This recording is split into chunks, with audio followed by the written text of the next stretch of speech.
Life insurance corporation of India जुमेरात को social media पर तनकीद के लिए मौजूए मवाद बन गया क्योंकि अडानी ग्रुप की फर्मों के स्टॉक में सरकारी बीमा कंपनी की सरमायाकारी मनफी हो गई।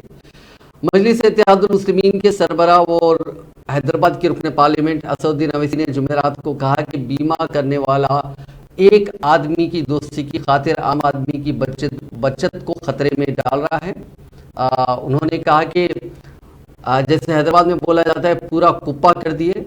उन्होंने कहा कि उसी तरह आम लोगों की बचत को खतरे में एक आदमी की दोस्ती की खातिर सबकी बचत को खतरे में डाला जा रहा है। लोकसभा सीट पर कांग्रेस और बीजेपी का डायरेक्ट मुकाबला हुआ था और अनफॉर्चुनेटली सरकार के लिए हो रहा है माया में तो उसके बावजूद भी कांग्रेस ने 16 सीटें जीते 186 में और फिर उनके बाकी के जो बहुत बड़े लीडर हैं वो अमेठी से हार गए। अनफॉर्चुनेटली सरकार से हिमाया नहीं हुआ। 2018 में 3 असेंबली इलेक्शन जीता, राजस्थान, मध्य प्रदेश, छत्तीसगढ़। इसमें से 65 लोकसभा सीट में सिर्फ 3 या 4 जीती कांग्रेस। 4 मैंने खाली जीते, मध्य प्रदेश, छत्तीसगढ़, राजस्थान लोकसभा असेंबली के 4 सीट जीते। तेलंगाना में 2014 में हार गए, 2018 में हार गए।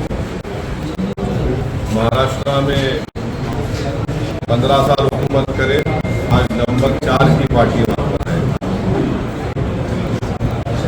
दिल्ली में मैडम शीला दीक्षित कई मरतबा चीफ मिनिस्टर थी, मुख्यमंत्री थी, आज कांग्रेस का नामो निशान नहीं है वहां पे।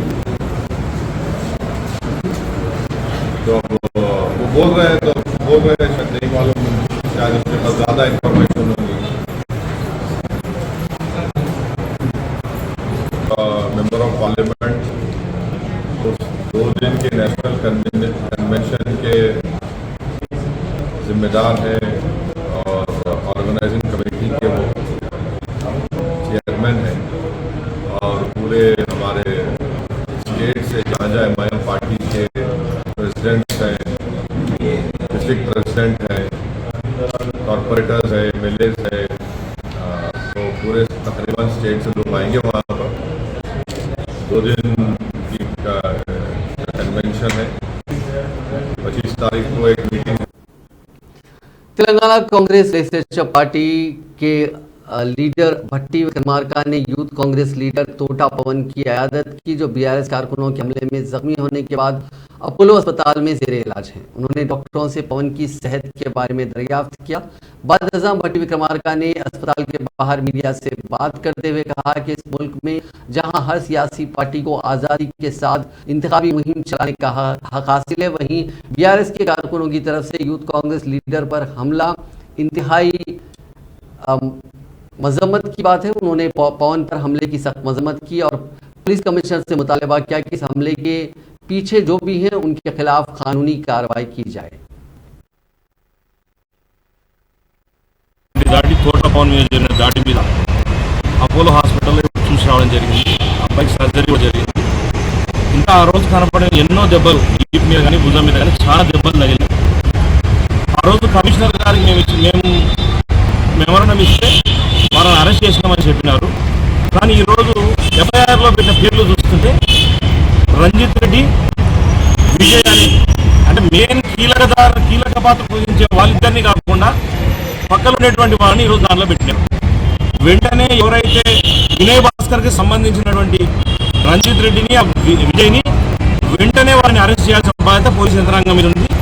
లేకపోతే దీని మీద ఎంత దూరమైన आंध्र प्रदेश के नामजद गवर्नर अब्दुल नजीर रियासत पहुंच गए। कल शब उनका एयरपोर्ट पर वजीर आला वाई जगन मोहन रेड्डी ने इस्तकबाल किया। सुप्रीम कोर्ट के साबिक जज अब्दुल नजीर जुम्मे को ये नई जिम्मेदारी संभालेंगे। वजीर आला ने उनको गुलदस्ता पेश करते हुए उनका इस्तकबाल किया। हाल ही में सदर जमहूरिया द्रौपदी मुर्मू ने कर्नाटक से ताल्लुक रखने वाले अब्दुल नजीर को इस तेलुगु रियासत का गवर्नर मुकर्रर किया था, जबकि आंध्र प्रदेश के मौजूदा गवर्नर विश्वभूषण हरिचंदन, जिनका ताल्लुक उड़ीसा से है, उन्हें छत्तीसगढ़ का गवर्नर बनाया गया है।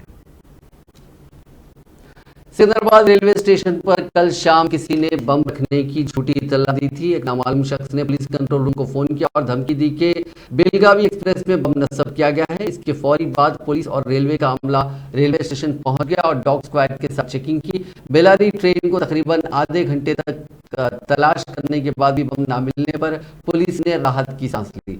फोन करने वाले की शिनाख्त बालराजू के तौर पर हुई, जो संगारेड्डी जिले के देवरामपल्ली गांव का एक ऑटो ड्राइवर है।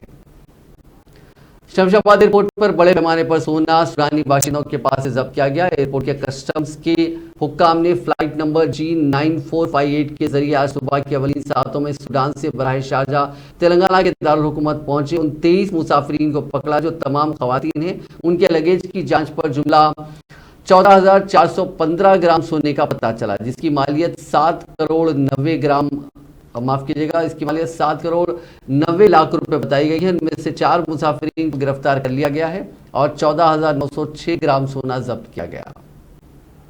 जिले नलगुंडा में फूड कॉर्पोरेशन ऑफ इंडिया यानी FCI के गोदाम में बड़े पैमाने पर आग लग गई। जिले के केतीपल्ली मंडल के उपलगुड़म हदूद में वाक़े इस गोदाम में अचानक आग लगने से मकामी अफराद खौफजदा हो गए। इस वाक़े में गोदाम में रखे सैकड़ों थैले जलकर खाकस्तर हो गए। इत्तला पर फायर ब्रिगेड के अहलकारों ने वहां पहुंचकर काफी जद्दोजहद के बाद आग पर काबू पाया। इस वाक़े में किसी जानी नुकसान की कोई इत्तला नहीं मिली, अलबत्ता 3 करोड़ रुपए मालियत का सामान जलकर खाकस्तर हो गया।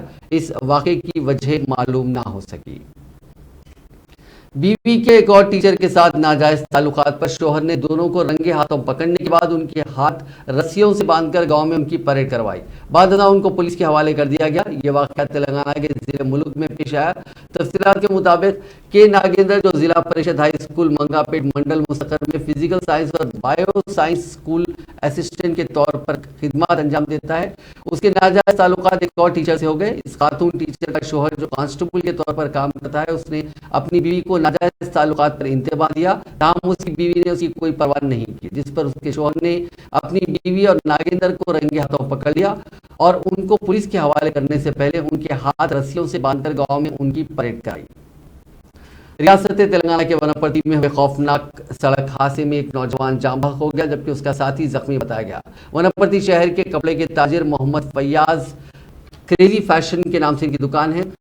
इनकी उम्र 31 बरस है और मोहम्मद जबी, जो कि कारपेंटर हैं। दोनों नौजवान बाइक पर सवार होकर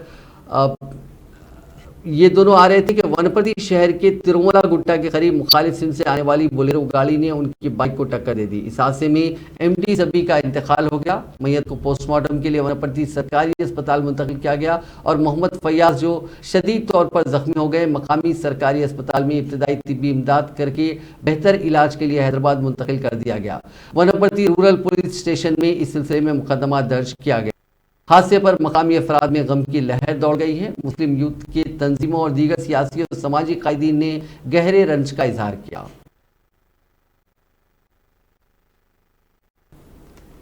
बेटी को हरासा करने पर बुजुर्गों की मौजूदगी में की गई सरजनिश पर मुखासिमत के तौर पर नौजवान उसके रिश्तेदारों ने मिलकर लड़की के बाप और भाई पर हमला करते हुए उनको शदीद जख्मी कर दिया। ये वाकया आंध्र प्रदेश के जिले मगरबी गोदावरी में पेश आया। पुलिस के मुताबिक जिले के मुंडापाका गांव में रहने वाले M स्वामी की बेटी को करीब में ही रहने वाला चंद्रशेखर हरासा कर रहा था। इस पर हाल ही में गांव के बुजुर्गों की मौजूदगी में चंद्रशेखर को लड़की के बाप और दीगर अरकान खानदान ने इंतबा दिया, जिस पर मुखासमत में चंद्रशेखर, उसके भाई जय कुमार, बाप सुधाकर ने स्वामी पर कुड़ालियों और दीगर तेजधार हथियारों से हमला कर दिया। ताहम मुजाहमत पर स्वामी के बेटे पवन पर भी हमला किया गया, जिसके नतीजे में स्वामी और उसका बेटा जख्मी हो गया। इन दोनों को डिस्ट्रिक्ट अस्पताल ले जाया गया। ताहम स्वामी की हालत तशवीशनाक होने पर बेहतर इलाज के लिए इसको काकीनाडा के अस्पताल मुंतकिल किया गया।